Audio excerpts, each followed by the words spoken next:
산길 헤쳐나가리. 그리고 소중한 모든 걸 지켜갈 힘이 되어. 네, 반갑습니다. 현장 실천 사회보는 노동자 전선 영상 인터뷰 진행을 맡고 있습니다. 김태균이라고 하고요. 오늘은 이제 6번째죠. 6번째 인터뷰를 진행하고 있고요. 이야기 손님으로는 우리 철도 노동조합의 철도 고객센터 지부 동지들을 모시고, 지금 뭐 서울역이나 용산역 쪽에 와보시면 우리 동지들이 투쟁하는 모습을 볼 수가 있습니다. 그래서 우리들의 동지들이 어떤 투쟁을 하고 있는지, 어떤 요구를 갖고 어떻게 투쟁을 전개하고 있는지를 오늘 인터뷰를 통해서 한번 확인해 볼까 합니다. 오늘 두 분이 이 자리에 오셨는데요. 우리 저쪽에 계신 분부터 각자 본인 소개 좀 부탁드리도록 하겠습니다. 안녕하십니까. 저는 철도 고객센터에서 상담원으로 근무하고 있는 철도 고객센터 지부 조직부장 김민정이라고 합니다. 네, 반갑습니다. 우리 또 지부장님 모시겠습니다. 네, 안녕하세요. 저도 철도노조 철도고객센터 지부장 조지현이고요. 제 직책이 있어서 이렇게 말씀을 드리지만, 실제로 저는 21년차 코레일의 콜센터 상담사이고요. 자회사 노동자라고는 하지만 평생을 최저임금을 받고 임금대회로 일하고 있는 비정규직 철도 노동자입니다. 다시 한번 인사드리겠습니다. 조지현이라고 합니다. 네, 반갑습니다. 철도 고객센터 지부하면은 뭐 예를 들면 이렇게 뭐 안내하거나 뭐 이런 걸로 저희들이 흔히 생각할 수 있겠다 싶은데, 그리고 몇 분이 계신지, 금방 지부장님 말씀인지 자회사라고 말씀하셨는데, 이게 철도 정규직 직원들과는 좀 다른 건지, 뭐 여러 가지 얘기들이 있을 것 같은데요. 우선 우리 전국철도노동조합 철도고객센터 지부 노동조합의 소개를 좀 간단히 어느 분이 좀 해주실려나요? 뭐 자유롭게. 네. 제가 말씀드릴게요. 철도고객센터 지부를 말씀드리기 전에 코레일의 콜센터 철도고객센터를 먼저 말씀을 드려야 될 것 같아요. 예전에는 각 역에서 전화로 뭐 열차 시간을 안내한다거나 열차 이용에 대한 안내를 했었습니다. 그런데 2001년도에 그런 업무들을 모아서 통합 콜센터를 대전에 만들었고요.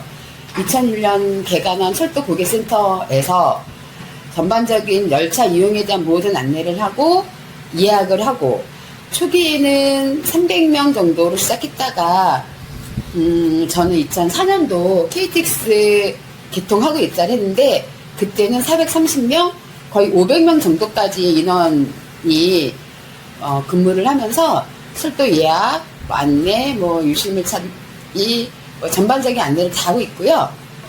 그 이후로는 계속해서 자동화 시스템 도입이 되고, 그러면서 현재는 근무 인원 기준으로는 한 135명 정도? 그 중에 10분 정도는 4시간만 일하는 분이시기 때문에, 실제 코레일에서 정해지는 위탁계약상의 정원은 한 124명 정도의 인원이 근무를 하고 있습니다. 그러면 2001년도에 이제 철도고객센터 지원 부서가 생겼고, 네. 그리고 나서 2004년도 KTX 개통하면서 한 500여 명으로 늘었다가 현재 한 120명 정도. 네, 한 125명, 124명? 노동조합은 이건 뭐 회사 조직책인 것 같고, 네. 우리 철도고객센터 지부는 언제 만들어지고 뭐 좀 어땠나요? 예.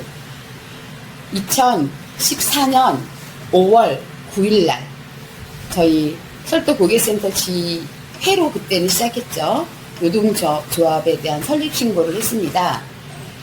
당시에 저희 근무하는 그 상황이요, 하루에 8시간 근무잖아요.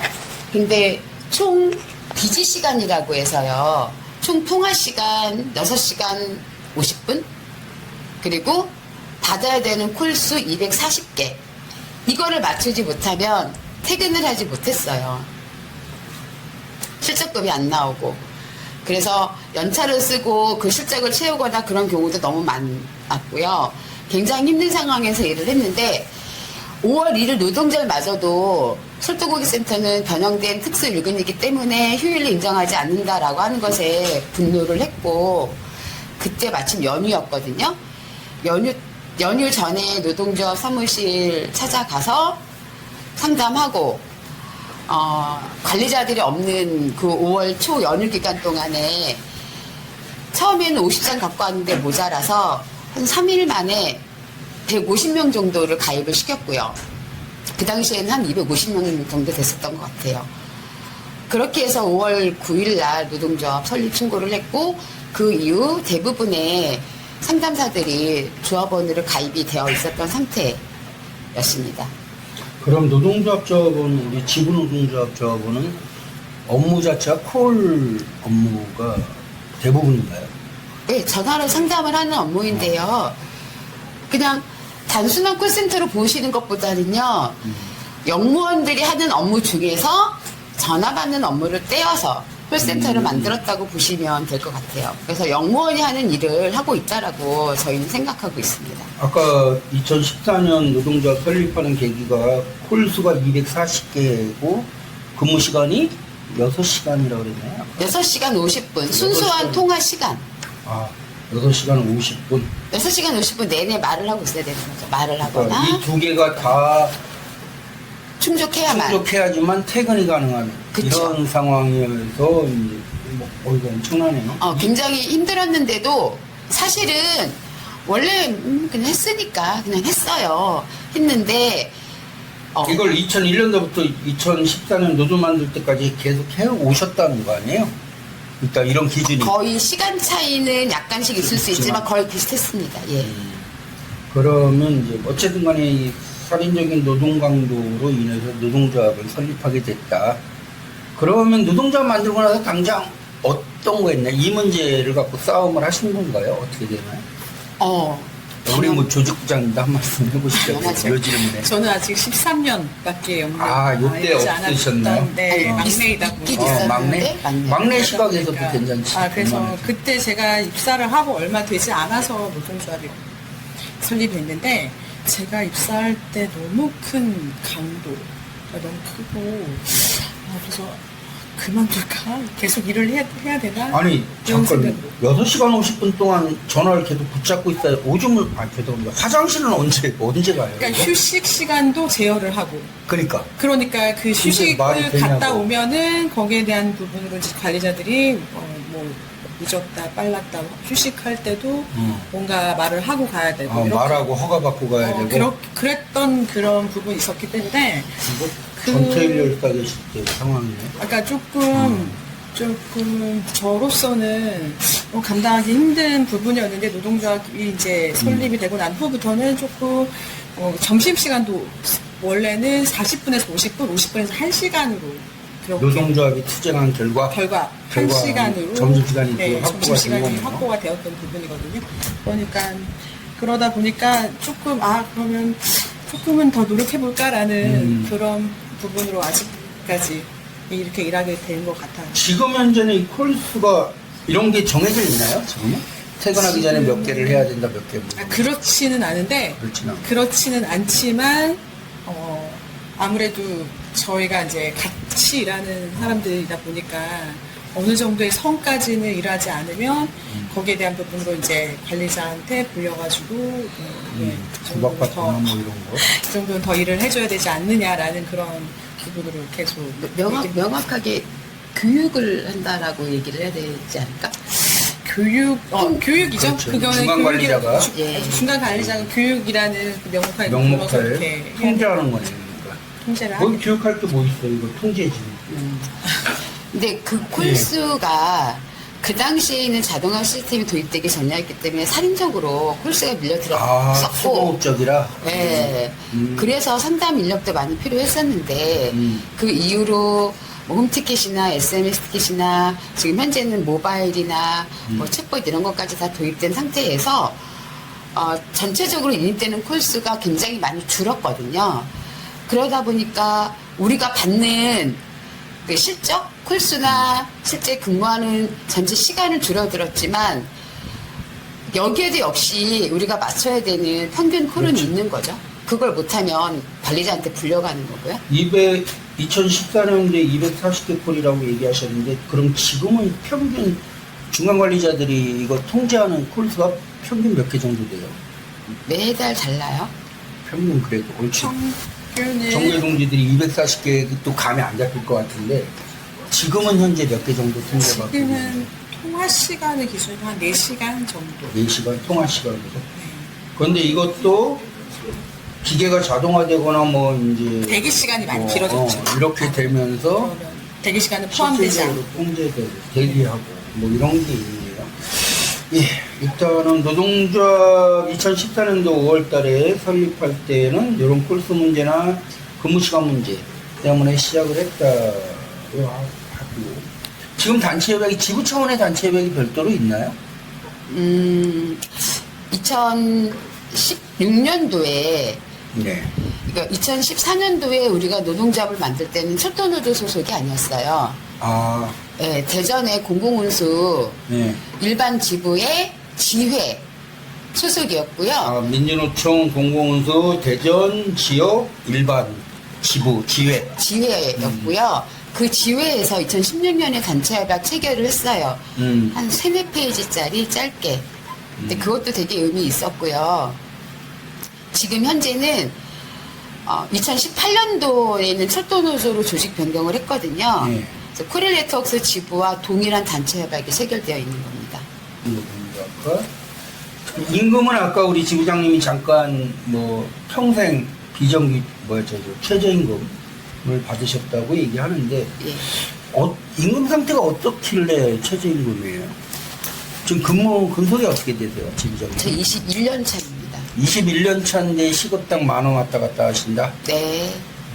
왜 그런 상황이죠? 일단 저희 철도 고객센터 지부가 유난히 위탁 계약할 때 단가가 낮아요.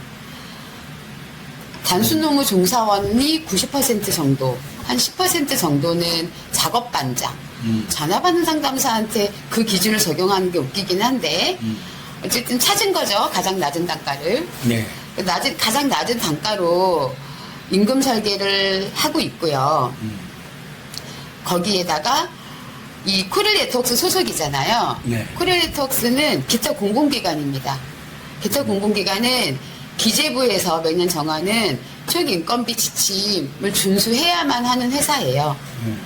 그래서 위탁비도 적게 설계되어 있는데 그나마도 총인건비 때문에 임금으로 지급하지 못하고 계속해서 저임금 상태로 고착화되어 가고 있는 겁니다.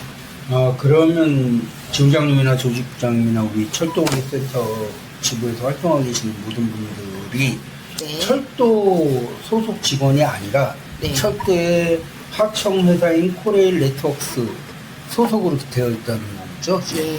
그 중에서도 그러니까 콜 업무만 담당하시는 그렇죠. 업무 자체가 네. 지금 전체 여기 코렐네트웍스에 소속되어 있는 콜 담당하시는 노동자들이 몇 분 정도 계시죠? 네, 철도 고객센터가 아까 말씀드린 것처럼 실제 근무하는 인원은 134명. 총 인원이 134명. 네. 근데 그 중에 10분은 4시간 근무하시는 분이기 때문에 0.5명으로 칠 거 아니에요. 그래서 위탁 계약서 상에 코렐에서 정해주는 정원, 채우는 정원, 허락하는 인원 124명입니다. 124명 중에 우리 지부조합원이 몇 분 정도 계세요? 그러니까 134명으로 쳐야 되는 거잖아요. 그렇죠. 133명 중에서 127명이 조합원이에요. 거진다. 네. 그럼 이 중에 중간관리자도 있고 그러신 건가요? 네, 중간관리자 몇 분 계시죠? 그러면 매년 임금 인상 관련된 단체 개섭은 진행하고 있지 않나요? 하고 있습니다. 최저임금을 계속 받는데 좀 어때요? 이 임금 교섭, 올해도 임금 교섭이 있나요? 지금 하고 있습니다. 코렐네트웍스 지부랑 철도고객센터 지부는 같은 코렐네트웍스 사측에 소속되어 있는 노동조합. 아, 사장은 하나니까. 네, 같은 철도 노조이고 사장 한 명이니까 바지 사장은 한 명이니까 같이 교섭을 하고 있어요. 일단 코렐네트웍스 영상을 못 보신 분들도 전국에 계실 것 같으니까 예. 우리 철도고객센터 지부 차원에서 네. 이 임금이나 단체 개섭에 대한 상황을 조금 소개를 좀 해주시는 게 좀 필요할 것 같다 싶습니다. 예. 네. 임금 어쨌든 간에 코렐레이터스 사측을 상대로 교섭을 하는 거고 예. 여기 지부와 우리가 같이 네. 교섭을 진행하는데 임금 요구하는 우리가 어떻게 되나요? 가장 첫 번째 임금 같은 경우에는 동일노동 동일임금이라고 해서 코레일과 근속 대비 동일한 기본급과 직무급을 요구를 하고 있습니다. 아, 코레일과? 네. 철도와? 원청. 원청. 코레일과. 철도. 근데 그 근거는요. 저희 2017년 문재인 정부가 비정규직 정규직화 정책을 추진을 했죠. 근데 자회사 소속은 이미 정규직이기 때문에 원청으로 직접 고용하는 것을 할 수 없다라고 하면서 처우 개선을 약속했고요. 그 처우 개선 약속하는 것 중에서 동일 유사 업무는 코레일의 임금 80%까지 단계적으로 인상하도록 노력한다라거나 또 동일한 근무 체계를 적용하도록 노력한다라거나 이런 약속들이 있어요. 그리고 또 우리 코렐 네트워크의 단체 협약에는 동일 유사 업무는 동일 노동에 대해서는 동일 임금을 지급하도록 노력한다. 이런 많은 약속들이 있기 때문에 우리는 몇 년 전부터 계속해서 임금의 첫 번째는 코레일과 동일한 근속 대비 동일한 기본급, 직무급 체계를 요구를 하고 있고요. 식대는 지금 현재 우리 코레일 네트워크는 14만 원인데 원청은 20만 원이거든요. 그래서 식대도 20만 원을 요구를 하고 있고 명절 상여금 정말 한 맺힌 명절 상여금 이따가 혹시 궁금하시면 물어보세요. 명절 상여금이 지금 현재는 100만 원인데 올해 110만 원으로 오를 예정이기는 해요. 이걸 코레일과 동일한 수준으로 기본급의 120% 요구를 하고 있습니다. 그리고 근무체계 관련해서는 사주 2교대 도입을 요구를 하고 있고요. 저희가 또 변형 일근제거든요. 고객센터 같은 경우에는 변형 일근제 노동자들의 관공서 공휴일에 대해서 쉬려면 연차 사용하게 강제하는 부분에 대해서 폐지할 것 등을 요구를 하고 있고요. 거기서 잠깐 예. 철도는 사주 2교대 네. 우리가 요구하는 게 사주 예. 2교대 현재는 그러면 근무 형태가 어떤 거죠? 코렐레이터스의 영무원들은 지금 3주 2교대인데요. 철도 고객센터는 변형된 일근 형태입니다. 변형된 일근이라는 게 뭐죠? 예, 일근은 일근 하루에 8시간 일을 하는데요. 시차 출근제를 적용을 하는 거예요. 일찍 출근한 사람, 늦게 출근하는 사람 뭐 이런 식으로. 그래서 어쨌든 노동자 개인에게는 8시간 근무하는 대로 네. 보통 일찍 출근한다면 몇 시 출근을 하는 거죠? 오전 7시. 7시? 늦으면 가장 늦으면 11시. 11시. 1시간씩으로 해서 조를 나눠서. 요거를 사주 2교대로 우리도 해달하자라는 요구인가요? 그럼? 그렇지는 않아요. 그렇지는 저희는 그렇지는 않고 그럼 이 변형 일근제를 어떻게 노동자에서는 어떤 식으로 요구하는 거죠? 아직 구체적으로 이야기를 해보진 않았고요. 근무 형태 관련된 우리 요구하는 아직은 없다. 현재 근무 형태에서 공휴일 통제하는 것에 대해서 하지 말아라라고 하는 요구까지만 하고 있습니다. 일단 조금만 확인 좀 하고요. 아까 뭐 이제 소위 공정임금 뭐 80% 뭐 이런 얘기도 있고 한데 일단 철도 노동자들과 동일한 근속과 동일한 근무 형태라고 하면 철도를 100으로 놨을 때 우리는 어느 정도 받고 계신 거죠? 전체 코렐 네트워크스 평균으로 하면 한 54% 정도 되는데요. 임금이 예. 54%. 근데 철도 고객센터만 하면 더 낮아요. 근데 계산해보진 않았어요. 네트워크 내에서도 우리 고객센터가 더 임금이 낮아요? 네, 코렐 네트워크스 중에서 광역기동팀하고 철도 고객센터 지부, 철도 고객센터 있는 노동자들의 임금이 좀 더 낮습니다. 근데 그거는 시간외를 안 하기 때문에 그래요. 시간외를 더 적게 하기 때문에 그렇고. 시간이라는 시간외 근무? 오버타임 수당? 예. 광역이나 여기 높은 건 업무 강도에 따른 실적급도 있겠지만 교대제 우리 우리가 100에서 조금 오를 거다라고 말씀해 주셨는데 철도는 기본급의 120%라는 금액으로 가면 얼마나 돼요? 보통? 이 상상이 안 돼서 제가. 철도의 평균 임금이 어느 정도인지 제가 정확하게 모르겠는데 예를 들어 300만 원이다라고 하면 300만 원의 120%인 거죠. 그걸 나눠서 주는 형태인 거고 예. 우리는 그냥 100만 원 그냥 정액으로 100만 원. 100만 원을 뭐 50만 원, 50만 원 이렇게 언제 지급하죠? 추석 때 추석 설날에 때랑 설날. 근데 그게 예전에는 10만 원씩이었어요. 근데 어떤 해인가는 회사에 돈이 없다고 그걸 5만 원을 주려고 했었어요. 나쁜 놈. 일단은 그럼 임금은 그렇고 단체협약 관련된 교섭도 올해 있나요? 네, 올해 12월 전에 단협 요구해서 단체 협약을 또 해야죠. 그러면 지금은 임금 교섭만 하고 있는 거고 올해 단협은 12월 이전에 요구해서 노동조합에서 요구해가 그럼 내년으로 넘어가네요. 그럴 것 같아요. 원래 항상 이렇게 했나요, 관련해서는? 그렇죠. 항상 그렇게 되는 것 같아요. 그럼 올해 단협은 내년에 어쨌든 조인을 하더라도 내년에 하는 형태가 되네요. 속되듯이 그렇게 되는 것이죠. 이런 이유가 있네. 임단협을 같이 보통 하잖아요. 근데 왜 임금과 단협 분리해서?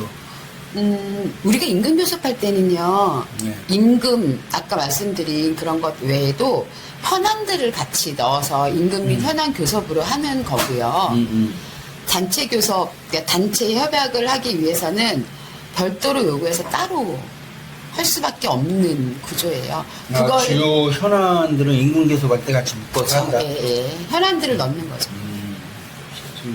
올해는 지금 그럼 임금 교섭하면서 현안 문제 가장 큰 건 뭐가 있어요? 요구 안에 들어간 것 중에? 아까 제가 임금 말씀드렸잖아요. 네. 동일노동 동일임금 지급 요구를 하고 있는데 최소한 받아온 위탁비는 임금으로 지급해라. 임금성으로 받은 위탁비는? 임금으로 지급해라. 그걸 또 중간에 또 헤쳐 드시나요, 회사가? 어마어마하죠. 코렐네트웍스의 중간 차치는 어마어마합니다. 우리가 예전에는 위탁비가 지금보다 더 낮았어요. 기준 자체가 낮았고 코렐네트웍스 광역 영무나 뭐 여객 영무나 이런 분들은 그 낮은 데에서도 낙찰률을 적용을 해서 88%, 90% 이렇게 지급을 하니까 2019년 시점에는 회사는 적자라고 징징대는데 노동자들이 받아오는 위탁비는 최저임금에도 미치지 못하는 상태가 돼버린 거예요.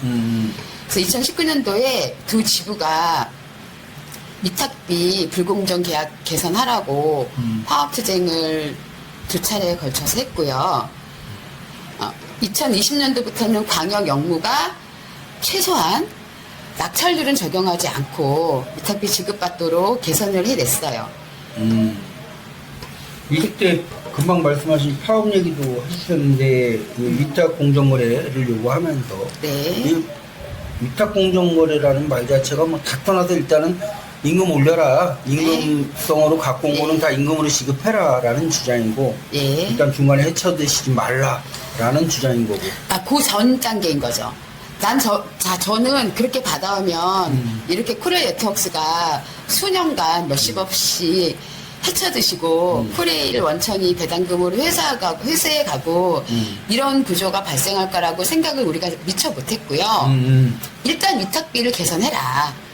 그리고 위탁비를 그러니까 철도가 들 주고 있구나. 철도 라고 생각을 했었던. 원천 코레일이 우리의 임금 제대로 줘. 그러면 그 당시에도 우려는 있었죠. 공공기관이기 때문에 총익금비 지침이 풀리지 않으면 어차피 받아도 다 못 줄 텐데 이건 어떻게 할 거야. 그러면 이 위탁비를 총익금비 풀어서 다 지급할 수 있도록 노사가 노력한다라고 하는 것까지 합의에 들어 있어요. 이게 안 됐던 거죠. 그런데 중간에서 헤쳐드시는 걸 어떻게 확인했죠? 우리 노동조합에서 이 요구가 나오기 되기까지. 그전에는 흔히 철도가 돈을 덜 주니까, 아니, 국가가 덜 주니까 우리가 임금이 적다. 이렇게 생각할 수 있는데, 금방 말씀하신 대로 그거는 맞고, 기본적으로 맞고, 그럼에도 불구하고 회사가 그나마 적게 받은 것 같고도 또 헤쳐드시는 과정이 있으면서도 이중적으로 착취가 되면서 임금이 아주 최저임금이 다운되는 요 상황까지 와서 우리가 싸웠다라고 말씀해 주셨는데 요걸 확인한 게 어떤 계기가 있었나요? 아니, 네. 스치고 지나가는 월급 통장을 보면은 다 나오는 거잖아요. 위탁비 단가가 얼마인지는 다 나옵니다. 중소노임 제주 단가, 그렇죠. 중소노임 나오죠. 제주 단가 가장 낮은 거기에 단가 산출 내역서 기본 양식이 있거든요. 예. 이걸 다 넣어서 하면 내가 얼마 받아야 되는지 나와요. 그렇죠. 근데 그게 다 지급이 안 되는 거예요. 그리고 이게 광역은 2020년부터 그리고 철도고객센터는 2021년부터 그렇게 개선된 위탁비를 기준으로 해서 임금을 지급을 해야 되는데 우리가 임금 교섭을 하면서 그 위탁비 기준으로 임금을 줘 라고 하면 코릴 네트워크 사측은 우리는 총인건비 지침 준수해야 되기 때문에 돈이 남아도 이걸 임금으로 줄 수 없어 라고 주장을 계속했고요. 연말에 가서 아니죠. 보통 그 다음에 2월, 3월 정도 되면 알리오에 공공기관이기 때문에 그렇죠. 손익 현황이 다 뜨거든요. 엄청난 이윤이 발생이 되는 거예요. 우리 임금은 딱 최저임금만큼 올랐는데. 근데 더 기가 막힌 건 그 이후에 감사보고서를 보니까 미처분 이익임금으로 쌓아간 걸 코레일이 원청이 최대 주주니까 배당금으로 또 가져가고 있는 거예요. 이런 현상이 매년 반복이 되고 있는 거고 2020년, 2021년부터 그렇게 회사에서 가져가는 돈의 규모를 우리가 국회 통해서 요청해 놓은 상태이긴 한데 엄청나고요. 1년에 위탁비만 다른 자체 사업 말고 위탁 사업의 총 인건비 규모가 500억 가량이거든요. 작년에는 527억이라고 얘기를 하더라고요. 그런데 회사의 이유는 보통 60억, 70억 이렇게 남아요. 그 중에 절반은 다른 이유이겠지만 절반 정도는 위탁비를 노동자들한테 지급하지 않고 가져가는 이유인 거죠. 아니 이거 가압류라도 걸어놔야 되는 거 아니에요? 일단? 걸 수 있어요. 아니 일단 되든 말든 걸어보는 거죠.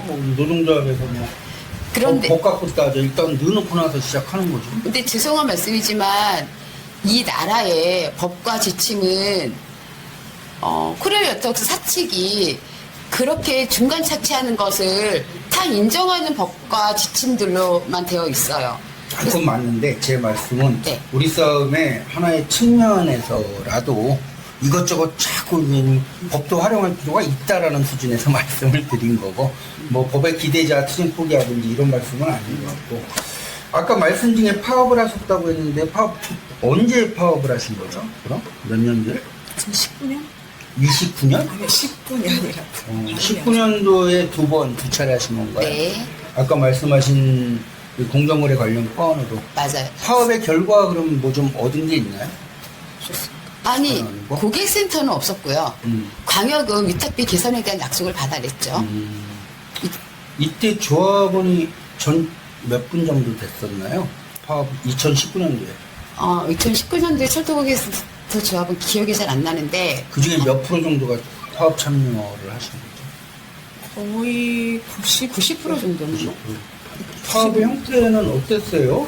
이거 뭐 어디 철도를 점거하고 계신 거였나요? 아니면 대전역 역사를 점거하고요. 대전요? 예. 3일 한 번, 어. 5일 한 번. 뭘 한 번씩 했어요? 점거라고. 3일 동안 대전역에서 농성하고요. 그 다음에 또 다시 2차 파업할 때는 5일 동안 대전역에서 농성을 했습니다. 아, 그럼 1차는 3일 대전역에서 농성이 있었고 2차는 5일간 대전역에서 농성을 했었고 예.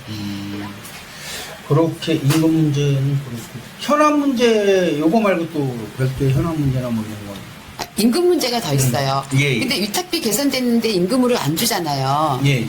그래서 2020년도 11월 11일부터는요. 2020년도 11월 11일부터는 코릴 네트워크 지부와 철도고객센터 지부가 전면 총파업을 벌였어요. 아, 19년도 말고도 그 다음 년도 11월 달에? 네. 전면. 위탁비를 올렸어. 올렸는데 이걸 임금으로 안 줘.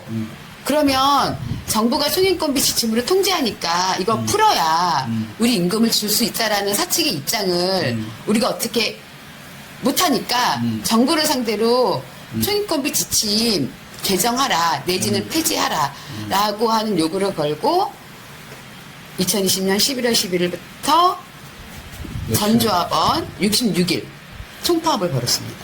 저희 코리안 네트워크 동지들과 같이. 네. 그러면은 파업 대우가 꽤 됐겠네요. 그렇죠. 우리가 어쨌든 100여 명 넘어갈 거고 네. 저쪽도 그렇고. 그러면 66일 동안 어디 계셨었어요? 대전 철도고객센터 지부는 맨 처음에 거점을 기재부, 그래서 앞서 기재부 농성을 했고요. 코리네트웍스 지부는 거점을 서울역으로 해서 서울역 농성을 했고요. 아, 그리고 파업 결의대회나 하는 건 대전역, 철도공사가 대전역 옆에 있잖아요. 그 광장에서 결의대회를 했었고, 그 대전역 옆에 그 뒤에 네. 뒷광장에 공간. 건물 2개 크게 있는 거 맞습니다. 그거죠? 네. 거기다 던지면 되죠. 뭐 돌 던지더라도.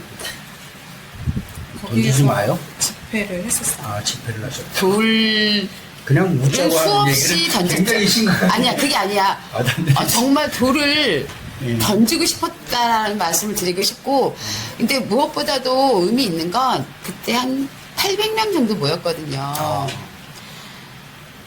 노동자들이 내 임금을 정말 임금을 되찾기 위해서 찾기 위해서 반짝이는 눈빛으로 모였던 그 당시 광경이 딱 떠오르거든요.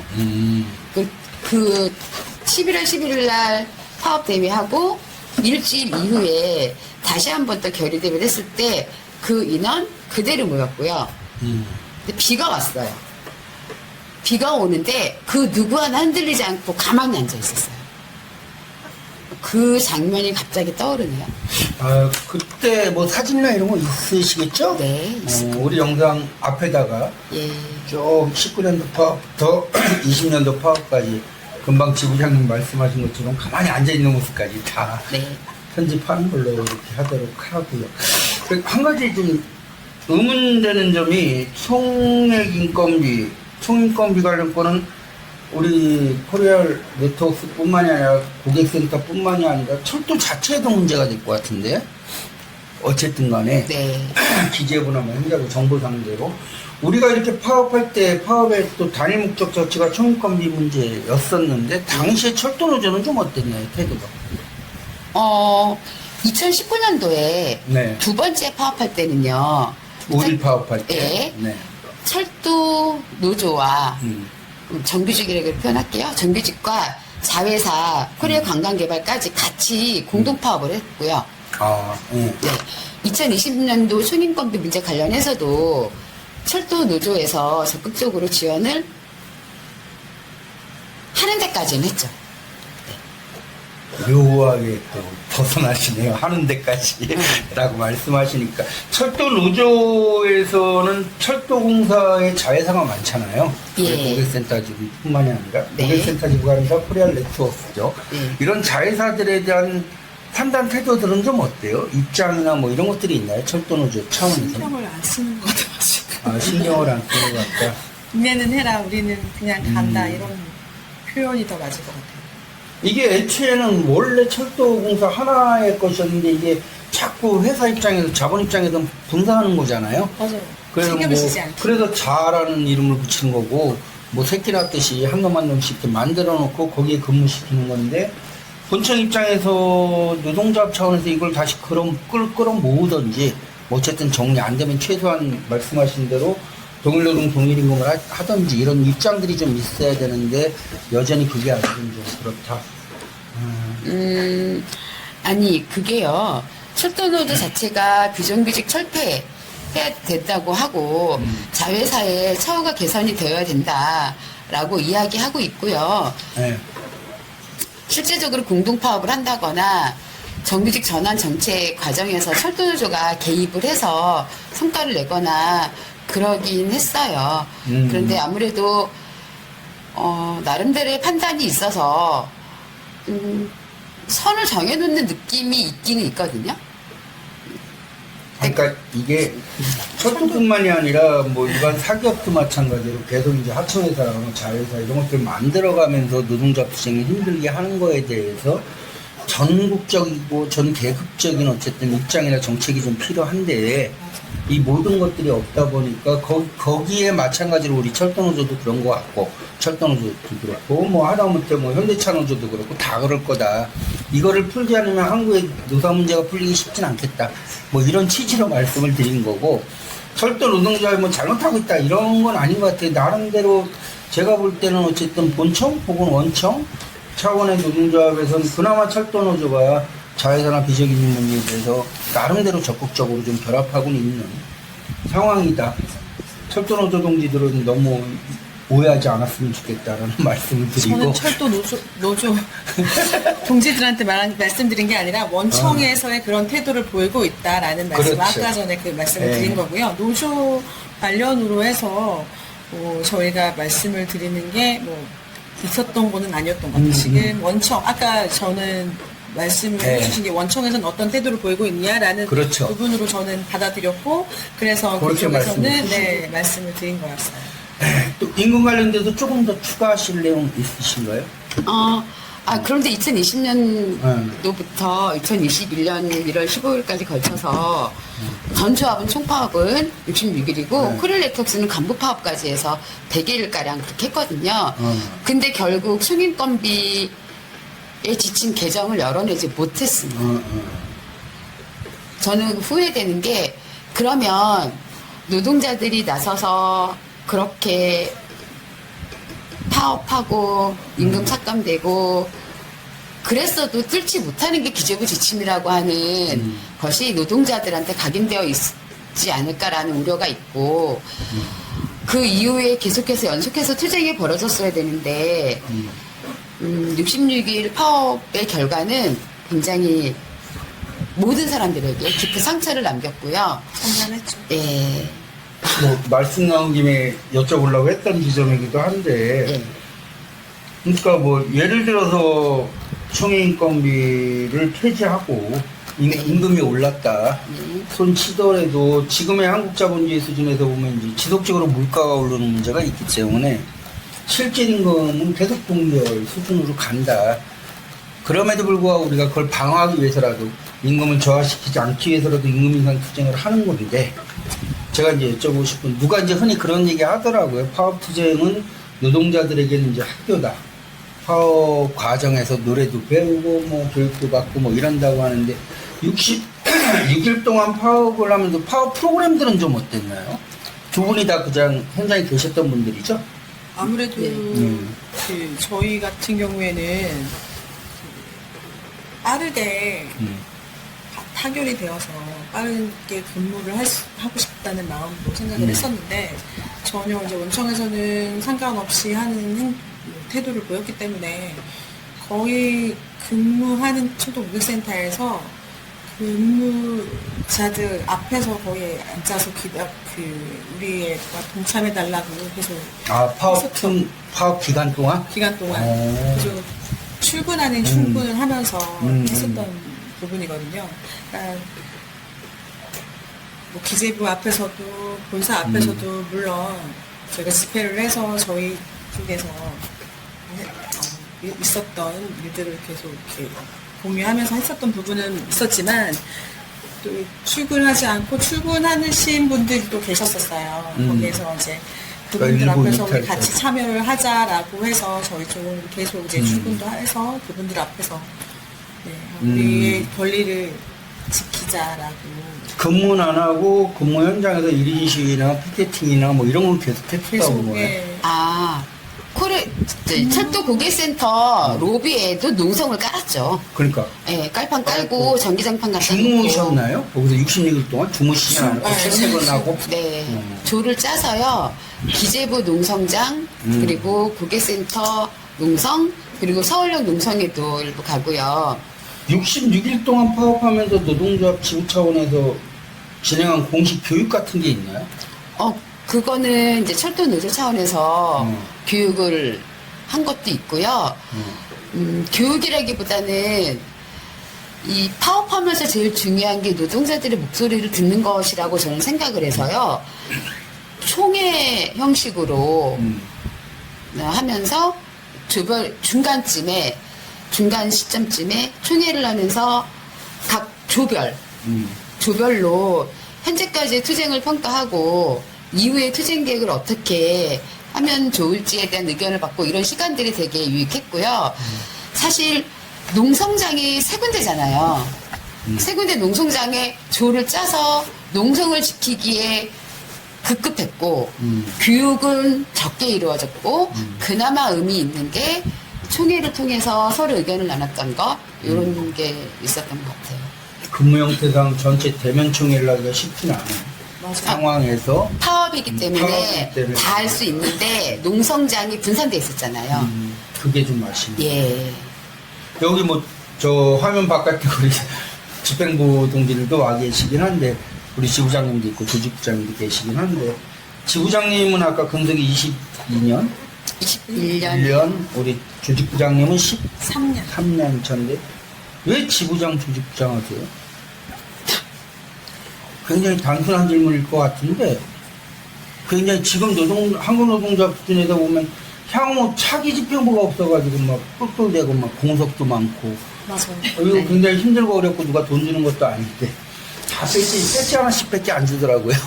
배지만 달고 다니는 게 다인데 또 불구하고 왜 하시는지 그 다음에 차기 후배들을 어떻게 육성하고 계신지 노동자 차원에서 내 임기 끝나면 땡이다 난 간다 이게 아니라 어떻게 책임을 질 건지까지도 한번 질문 같이. 잘해주셨고 네. 듣고 싶어요. 저 먼저 얘기하고 네.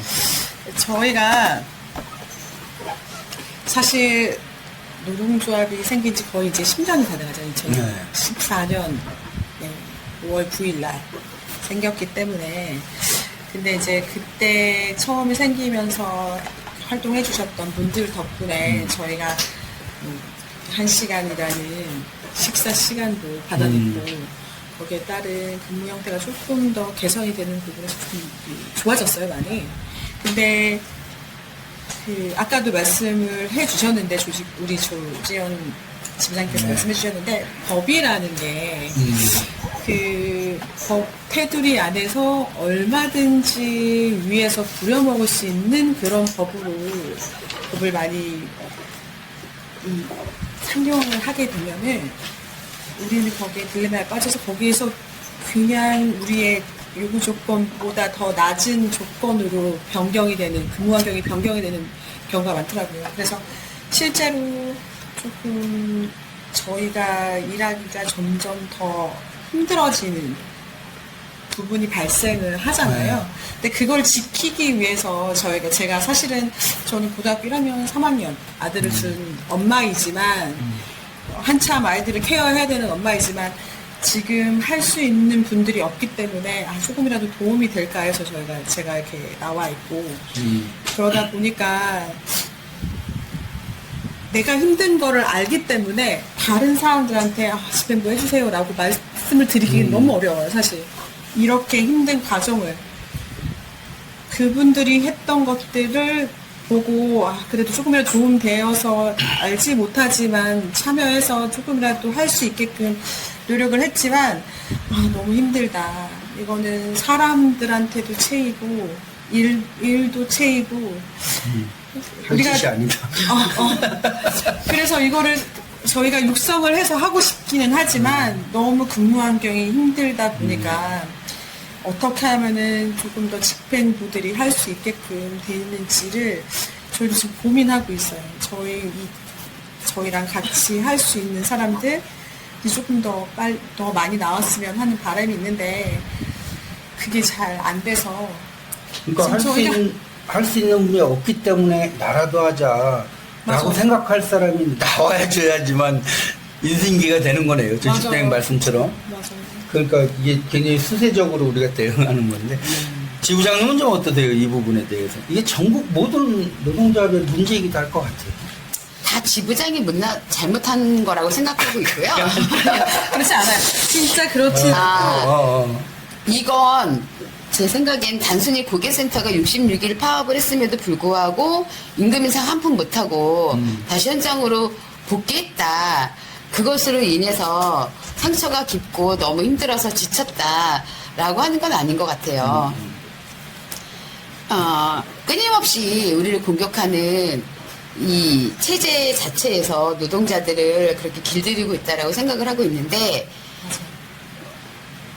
그런 이유로 사실 집행부를 구성하기가 많이 어려웠고요. 고객센터 역시 제가 지부장 다시 나오려고 결심을 한 이후에도 집행부를 구성하는데 한 2달 걸렸어요. 그래도 믿고 해주신 집행부들에게 감사드리고, 제가 지부장을 하는 이유에 대해서도 말씀을 드려야 될 것 같아요. 네.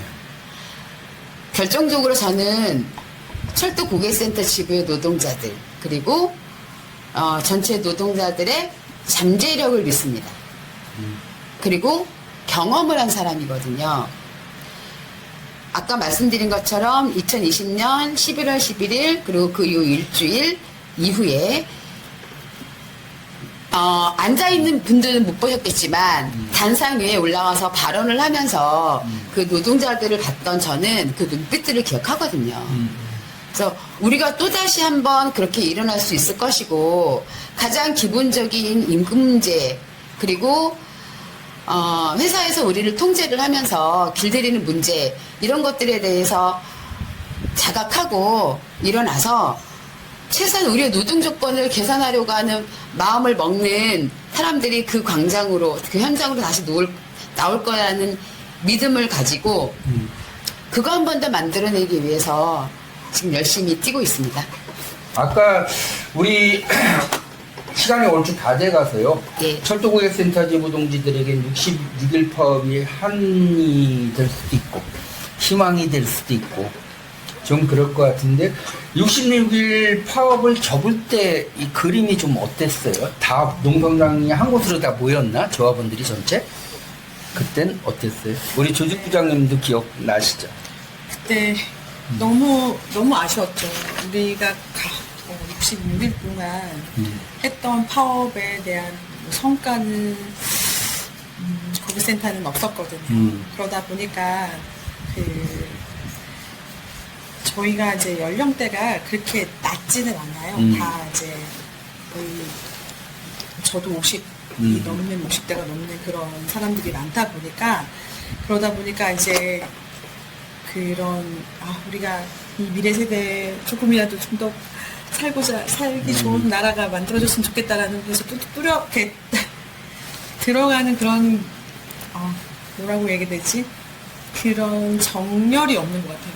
그러니까 우리가 지금 이 상태에서 만족하게끔 그런 제도 쪽에서 그냥 살다 보니까 우리가 아무리 66일 동안 해도 소용이 없었는데라는 그런 생각을 머물게 했던 그런 분들이 많았던 것 같아요. 그때 그 시기에.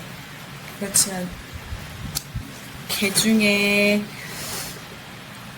사람들의 심리는 많은 그 대중 심리가 있어서 내가 여기에 속해 있지 않으면 안 된다라는 그런 부분도 있잖아요. 그래서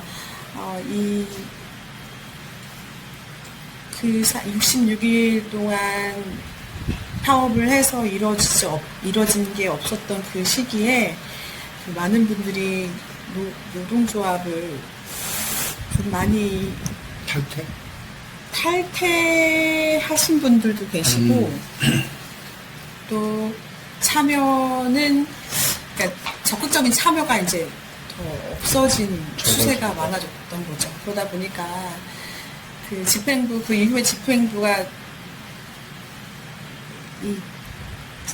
생겼을 때는 그 분들이 좀 많이 힘들었던 것 같아요. 그리고 그 이후에 점점 더 힘들어지는 추세이니까. 나라가 떨어지는. 그러니까 그러다 보니까 나라도 해야 된다. 아까 말씀드렸던 그게 나왔던 거고. 근데 이제 교육도 하고 뭔가 하기에는 저희가 이제 사실 전화를 받을 때 100명 이상과의 통화를 하다 보면은 정말 많이 힘들거든요. 그러실 것 같아요. 정말 많이 힘든데 휴무 없이 저희 오늘이 휴무거든요. 이 휴무에 포함해서 휴무 없이 아니면 뭐 근무 해서 끝나고. 노조 활동을 하는 게 너무 힘들잖아요. 다 가정이. 네, 있으시고. 가정이 있다 보니까 아이들도 키워야 되고, 네, 근무도 해야 그렇죠. 되고, 그러다 보니까 저희가 이 파업을 끝나고 갔을 때 정말 되게 많이 힘들어했던 것 같아요. 들어갔을 때. 조직된 파업 66일 파업 동안에는 뭐 남는 게 없었다, 좋은 게 없었다 이런 말씀하셨는데 개인적으로도 좋고 아니면 생각해 보시기에 66일 파업을 통해서 얻었던 것이 있었다면 얻었던 게 이제는 여지껏 마이너스였으면 이제 플러스 얘기를 한번 해보자고요. 얻었던 게 있었다면 참고로 인생에서 처음이시죠 파업이. 파업이 처음이죠. 그죠. 네, 맞습니다. 얻었던 게 있었다면 뭐 저희가 어떻게 눈물이 생각이 안 나네. 나. 네, 맞아 눈물을 얻었던 것 같아요. 눈물을 얻었다. 우리 지부장님은 뭐 단편적으로 66일 파업을 통해서 얻었던 거, 잃었던 거 이렇게 좀 구분해 보자면 건강을 잃었고요. 개인적으로는 건강을 잃으시고. 네, 왜냐면 마지막에 안 해도 되는 단식을 해서 건강을 잃었는데 얻은 거는 분명히 많이 있죠. 굉장히 많이 있고요. 회사에서요, 사측에서 여성 노동자들이 그렇게 끈질기게 사실 중간에 이탈하신 분들도 있었지만 정말 소수였고요. 끈질기게 한 목소리로 파업을 끝까지 갈 거라고 생각하지 않았는데 우리는 그걸 했거든요. 그 자체가 의미였고 그것 때문에 그 이후에 고객센터 위탁비 개선되는 효과가 있기는 했어요. 근데 이거는 사실 뭐 패배를 가리기 위한 뭐 이런 포장하는 그런 건 아니고요. 함께 할 수 있었던 그 시간 자체가 저는 굉장히 소중하고 그 과정에서 분명히 다른 분들도 저랑 같은 걸 느꼈을 거예요. 근데 그 이후에 성과가 없다 보니까 외면하고 있는 거죠. 또다시 기회가 온다고 하면 저는 그게 또 만들어질 거라고 생각해서 같이 했고 그것 때문에 이후에 가능성까지 같이 본 거는 정말 되게 가치 있고 중요하다고 생각합니다. 뭐 아마 그러실 것 같아요. 지금 정년연장도 얘기 나오고 있는데 한 10여 년 전에 파업을 같이 했던 동지들이 개인적 얘기를 하는데 다 이제 졸업하고 퇴직했는데 퇴직한 다음에 만나서 술 한잔 할 때 그 친구들 얘기가 자기 한 40년 군속 기간 동안 기억 남는 거는 파업 한 달 기간이다. 그리고 40년 기간 동안 수많은 만났던 그 직장 동료들이 있는데 파업할 때 함께 울고 웃고 천막에서 농성했던 친구들이 지금도 기억에 남는다라는 이야기를 하더라고요. 그래서 아마 우리 지부장님이나 조직부장님도 아마 그런 수준에서 이렇게 좀 고민이 되는 게 아닐까 싶은 생각은 드는데요. 시간이 좀 이제 마무리를 좀 해야 될 것 같은데요. 마지막으로 이 정배 동지들이나 다 마찬가지일 것 같아요. 본청이 있고, 그 다음에 자회사가 혹은 하청 회사가 있고, 하청 회사의 정규직 신분이지만 임금 수준은 뭐 비정규직과 별반 차이 없고, 뭐 이런 상황에 우리 척도고객센터 지부 동지들이 대부분 여성이신가요? 그렇죠. 거의 90%. 90%. 뭐 이런 상황 속에서 19년도 파업, 2000년도 파업, 그 다음에 지금도 여전히 투쟁하고 있고 2000년도에 휘날렸던 파업 깃발을 소중히 노동자 사무실에 또 간직하고 계신 동지들인 것 같습니다. 우리 마지막으로 우리도 이렇게 투쟁하고 있다, 정부의 동지를 함께하자 않을던지 아니면 지금도 이름 모를 곳에서도 끊임없이 투쟁하고 계시는 정부의 동지들에게 한 말씀씩 하시는 걸로 오늘 영상 인터뷰 마무리할까 합니다. 우리 조직부장님부터 한 말씀 부탁드리겠습니다. 아까 제가 뭐 얻은 게 너무 없다고 말씀드려가지고. 근데 사실 제가 얻은 게 없다고 말씀을 드린 거는 실질적으로 우리한테 얻은 게 없었던 것이 없다고 얘기하는 것보다 이 원청에서는 아무렇게도 생각하지 않는다라는 그런 부분에서 그래서 그렇게 말씀을 드렸던 거고 저는 그때 정말 전우회를 느낀 만큼 열심히 투쟁을 했던 부분이었기 때문에 그것도 하나의 저희의 그 투쟁을 했던 같이 근무하는 분들의 그런 뜨거운 마음들은 기억은 하고 있죠. 그렇기 때문에 우리가 조금만 더 했으면이라는 아쉬움도 남아있긴 하지만 그래도 열심히 했었던 그런 성취감도 있었던 건 사실이니까 모든 분들이 투쟁을 하면서 조금은 더 나아지는 세상이 있겠지라는 그런 희망을 갖고 모두 다 열심히 투쟁을 한번 하실 때는 할 때는 열심히 하는 방법으로 해야 되지 않을까 그런 생각이 듭니다. 네, 고생하셨습니다. 우리 지부장님도 한 말씀 부탁드리겠습니다. 저기 보고 하시는데요. 여기 안 봤는데. 안 모셔도 돼요. 어색해서. 전국에 있는 동기들에게 말씀드릴 수 있을 만큼의 과열찬 투쟁이나 뭐 각오나 이런 게 있지는 않아요. 저는 그래서 이 영상을 보시는 설득고객센터 지부 그리고 코렐네트웍스 지부에 그리고 코렐 자회사 소속으로 힘들게 일하고 있는 노동자들에게 말씀드리고 싶어요. 우리가 받는 이 대우는 정말 정당하지 않습니다. 단순히 위탁비를 개선했는데 그걸 임금으로 지급하지 않으니까 그걸 임금으로 지급하라는 단순한 요구는 우리 투쟁 싸움의 시작일 뿐이고요. 잘못된 구조를 바꿔나가는 싸움을 다 같이 해야 된다고 생각을 합니다. 왜냐하면 우리 삶도 굉장히 소중한데 이렇게는 그 삶을 제대로 살아갈 수 없다라는 거 10년, 20년 일하면서 노동하면서 다 느끼셨을 것 같아요.